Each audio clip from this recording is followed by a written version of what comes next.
Hi guys, Victoria Paxton here. Thanks for stopping back by my YouTube channel. Okay, so I wanted to kind of do like an update video. I'm going to put a couple of different things in here. So the first thing I want to say is I'm over 1,000 subscribers. I'm just blown away. You don't know how much I appreciate that and what that means to me. I'm so grateful to have 1,000 subscribers. Like, that just blows my mind. So I did want to, like, honestly give a heartfelt thank you, because it does mean everything to me.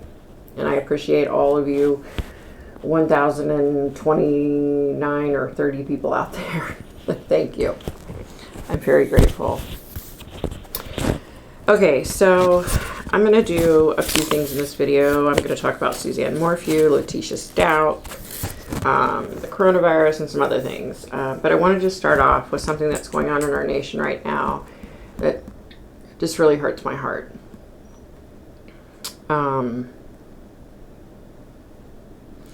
Yeah, so what happened to George Floyd just really upsets me.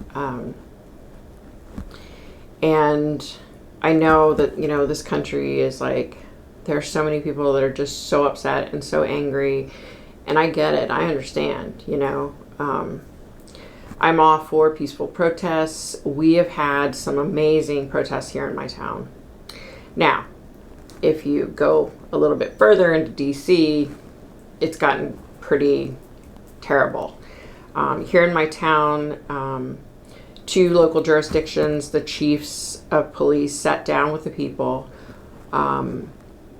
It was ran by a pastor, and he's African American, and they sat down with the people and they spoke with them and they prayed with them and they answered their questions, and the people answered the chief's questions, and you know, they walked together, marched together, and that was absolutely amazing.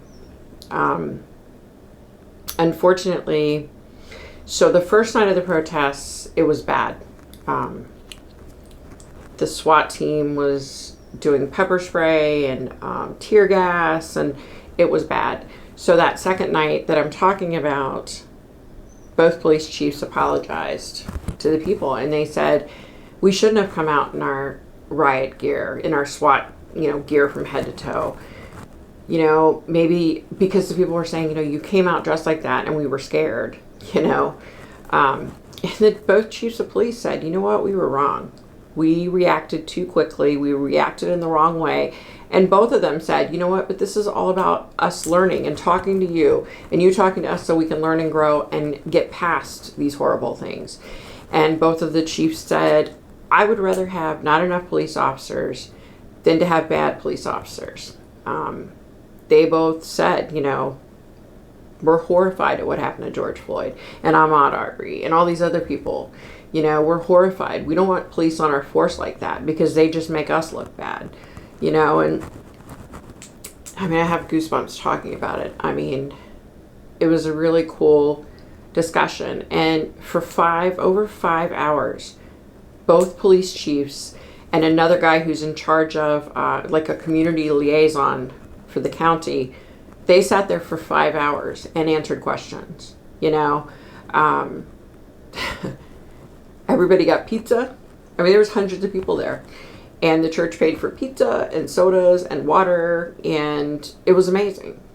And then unfortunately at like 11:30, everybody went home, and there were some stragglers, I guess, that pulled up. In fact, during the demonstration, towards the end, like around 11:15,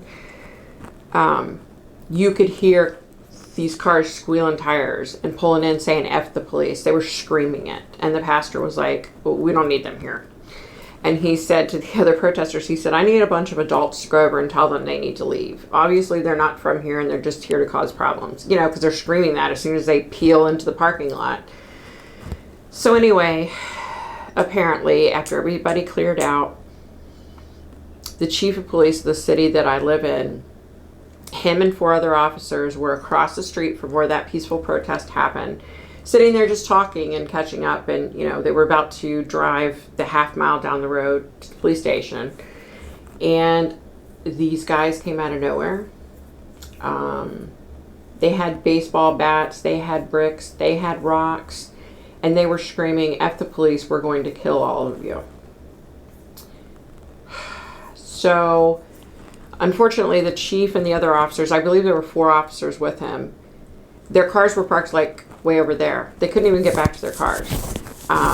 They were in fear for their lives. These guys were like, we're going to effing kill you. Like, they were serious. They were running, trying to get to the police and officers. So the police and the officers hauled tail and started running down the road to get to the police station.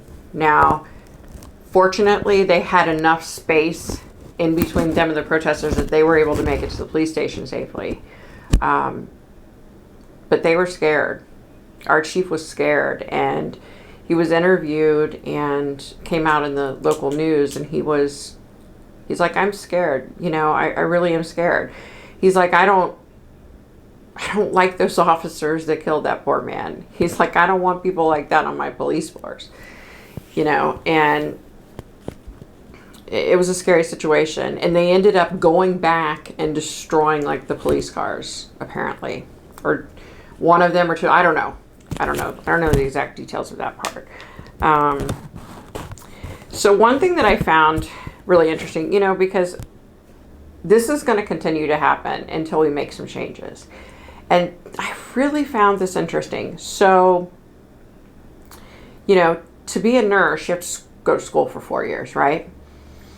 To become a police officer, you're trained for 9 weeks to 9 months based on the size of the force where you live and the size of the city or the town. That blew my mind. 9 months. So let's give it the benefit of the doubt. So you train for 9 months to be a police officer. You are walking around with a gun on your hip at all times. You have a weapon on you, and you're trained for 9 months. I mean, that scared the living daylights out of me. So these people are walking around with guns on their hip, and they've only been trained 9 months. And look, the majority of the police officers out there are good people. You know, I've gotten pulled over probably more times than I want to admit, probably 10 times for speeding or, you know, stupid stuff. And I've been fortunate that the guys have been nice, but I'm also a white woman. Like, I'm not a black man. You know what I mean? So I've been very fortunate that everyone has been nice to me. I mean, for the most part, I had one guy that was he was cocky and he thought he knew it all. But I've been fortunate. But I worry about my son-in-law and I worry about my 2 grandbabies. You know, are they going to get pulled over because of the color of their skin? So 15 years from now, is my oldest grandson, is he going to get pulled over? And because he's black, you know, is something going to happen to him? You know? You know, that's a very real fear. Like I said, I don't agree with the looting and the rioting. I don't agree with that aspect of it. You know, I think Martin Luther King Jr. showed us that, you know, you can make a difference. You know, you can do a peaceful protest and make a difference. And I hope that this rioting and looting and the horrible end of it calms down. I do understand that people are angry and upset. I can't imagine. I can't imagine. I'm in fear for my grandkids, you know, for their future. I'm in fear for my son-in-law. You know, and I hope and pray that this doesn't happen again. I wish I could snap my finger and bam, it didn't happen ever again. But I can't. And, you know, it's reality. Yeah, I just feel like, you know, I just wanted to say something, I don't know, just because it was on my heart. And, you know, I just did a reading with Freddie Mercury, and some of the things that he said were just so deep. You should watch that video when it comes out. I'm not sure. I think this one may come out before that one. I'm not sure, but he said some pretty smart things. And I feel the same way he does. I don't think it's anybody's right to hurt anybody based on who they choose to love, based on their skin color, based on their gender. Like, I don't think anybody has that right. You know, it's none of my personal business who you love, you know? I mean, I'm going to love and accept you regardless. I've always been under the affect that, number one, you know, dead people don't scare me at all. It's the people that are alive, right? And the other affect is, you know, if you're a moron, you're a moron. I don't care what color your skin is, you know. If you're a good person, then you're a good person. I don't label people like, oh, that black woman over there or that Hispanic woman over there. I mean, I know in a lot of my videos I'll say, you know, oh, the person was Hispanic, but that's just to give a description. It's not like I would say, oh, hey, Hispanic lady over there, can you come talk to me? You know what I mean? Like, I would never say that. Unfortunately, I think there are people out there that are like that, though, you know. They tag people, and, you know, and racism isn't something that you're born with, right? It's something that's learned. So if we don't teach our kids and the next however many generations, we need to teach them. Like, it doesn't matter what color your skin is. It doesn't matter who you choose to love. It does, you know, it's nobody's business. Who cares? Who cares what color somebody is? I could care less what color they are, you know? Yeah. And yeah, so Black lives do matter. You know, they do matter. Just like I think, you know, I think we need to get to a point to where we're training our police officers properly. I think if they start showing signs that they're being aggressive, they need to be snatched off of there. They need their gun taken, and they need to be put on desk duty, and they need to go to counseling and therapy so that they can be evaluated to see if they're okay to deal with the public. You know what I mean? I think that's what we need to do at the very least. I mean, think about it. You know, a lot of these police officers deal with a lot of crap on a daily basis. You know, if you're in a big metropolis like DC, for example, or Baltimore, where there's a lot of killings, you know, and these police, they're like overworked and underpaid and stressed out. So am I making an excuse for their behavior? Of course not. But I do think that they do get overworked, and I think that they need to be evaluated. I think we need to do a mandatory evaluation on all the police officers on a fairly regular basis. And if anybody complains about that officer, they're fired. Like, if they do something horrible, they're fired. If this Chauvin guy, if he had been fired after all the complaints he had, this would have never happened. George Floyd would still have his family. The family would still have George Floyd. His kids wouldn't be left without a father. You know, I mean, something needs to be done. You know, I don't talk about politics on here because I'm not about politics. I get pissed off with politics. They all lie. I can't stand any of them. But I will say this. People are making this into a political thing, and it's not a political thing, in my opinion. In my opinion, you know, this has to do with there's a problem in our system in our country, period. We need to do something about this. And the more we bond together and work together, the faster and better things are going to be, you know. And that ends the gospel according to Victoria. Correct myself. That was so funny. Too bad nobody else thinks I'm funny, but I think I'm funny. So if you're still watching and hanging in there and listening, so I wanted to do kind of like a little update on Leticia Stout. So I have a hard time even calling her this, but that woman, I have a hard time calling her that. She is one horrible POS.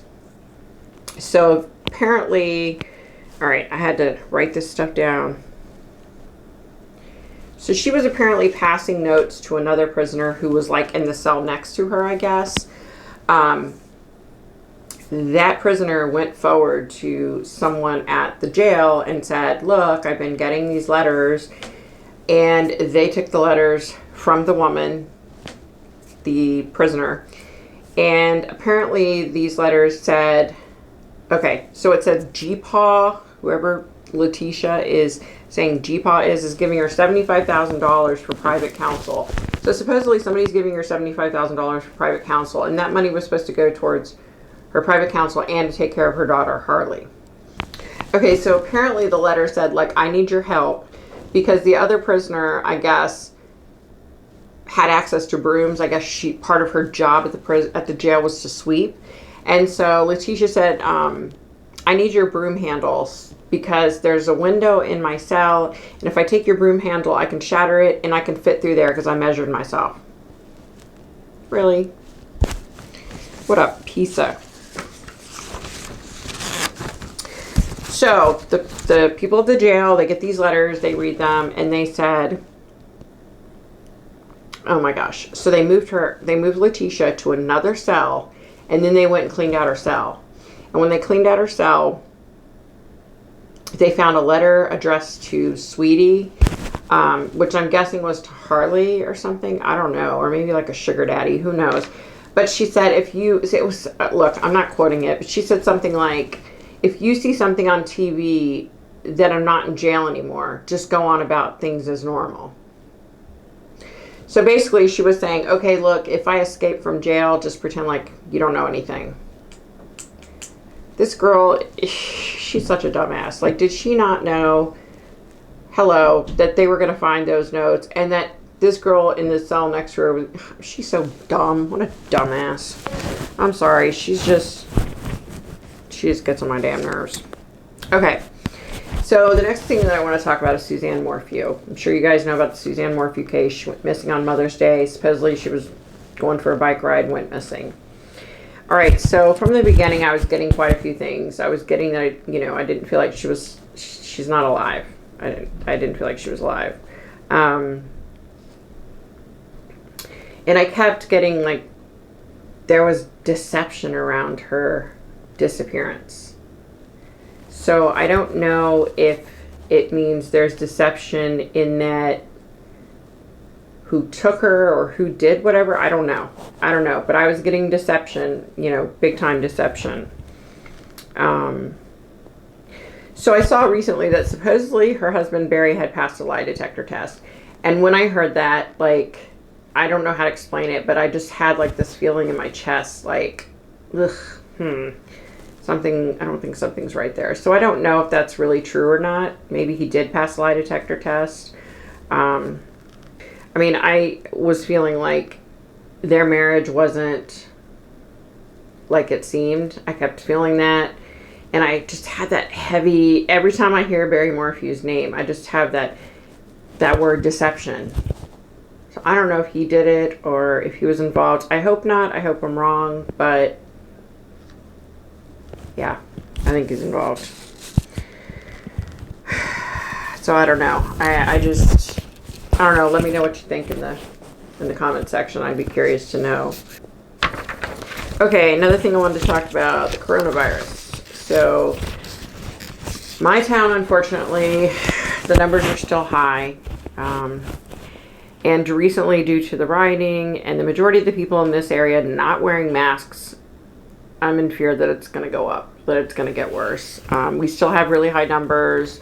Our town is supposedly one of the towns that's, really bad, according to the CDC. It's a lot to deal with, and I know people are struggling emotionally and financially, and, I just hope that everybody can hang in there and we can get through this, because it's been a scary time, and I just want to let you know if somebody out there is stressing. I understand your stress. Trust me, I get it. I hope it's better here soon and better where you are. Unfortunately, they've canceled, no pools are opening this year, no water parks, no concerts, like everything's canceled for the summer. Yeah. I wish I had the money to just go to the beach and live there until winter. That'd be awesome, wouldn't it? But yeah, the other thing I wanted to talk about. So, to the people that support me and that always leave great comments for me, I appreciate you so much. I truly do. I can't believe 1,000 subscribers. That blows my mind. I'm so grateful and I am so blessed, and I truly, honestly, from the bottom of my heart, appreciate you. I appreciate your comments. I look forward to every video. I have like a group of people that always write to me, and I look forward to that. Like I do. I look forward to that. I feel like you guys are my friends because you are, right? And I really look forward to that. On the other hand, I have some people that are just nasty and they're miserable in their lives, I guess. So they feel a need to reach out and make my life miserable. You know, and at first I was like, well, I don't want to block them. I don't want to delete them. And then I can't remember who told me this, but somebody gave me the analogy. Would you open up your front door and let somebody inside that's going to cuss you out and tell you what a horrible person you are? And I was like, heck no, I'd push them out the door, and they'd be lucky if they didn't get decked on the way out the door. Whoever told me that, and they're like, then why would you allow it on your YouTube channel? Your YouTube channel is like your family, your home. And you can't let these people invade your home. You know, I'm not going to call out anyone specific because you know who you are. You know, and unfortunately during this coronavirus and this pandemic crap, people have a lot of time on their hands. So that gives these nasty people more time to say nasty things. And look, I'm not perfect by any means. I look back on 2 comments over the years. I've been watching YouTube since like 2013. And I've left 2 different comments on 2 different people's videos to where I regret saying what I said. I understand what it's like to be putting yourself out there. And I should have never said what I said. I mean, they weren't horrible. I wasn't calling them names or cussing them out, but they were just inappropriate. I shouldn't have said it, you know? So I want to try to write to those 2 people and apologize because I understand now. I mean, I see people, and it's always the same people. I see people leaving nasty comments, and then the next, you know, week when they put out a video, same nasty people leaving nasty comments. I've never been that way. I have left 2 comments that I wish they weren't horrible. I wasn't calling anybody any names or anything. I wasn't cussing anybody out, but I just shouldn't have said it, you know, and I feel bad about it. So I'm going to go back and try to apologize to those 2 YouTubers.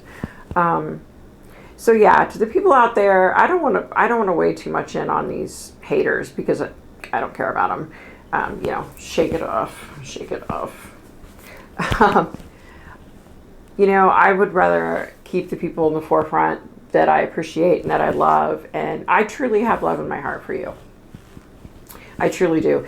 And I'm not a person that loves quickly and easily. But when I love someone, I love them forever, you know, and I love them deeply. You know what I mean? Like, yeah, I wear my heart on my sleeve. A lot of times my mouth gets me in trouble, you know. I say the wrong things, but I think at my age, I think I've grown enough and learned enough that, you know, I'm just not comfortable hurting people, you know. I deal with death every day. Like I deal with dead people every day, you know. And I'm not comfortable. In other words, I don't want to die having regrets, you know. So if I've been hurtful to anyone, I don't want that on my conscience, you know. So all I'm saying is just try to be nice. Try to be nice to people, you know, even if you can't. I mean, I have people that hate me. How can you hate me? You know nothing about my life. You know nothing about my struggles.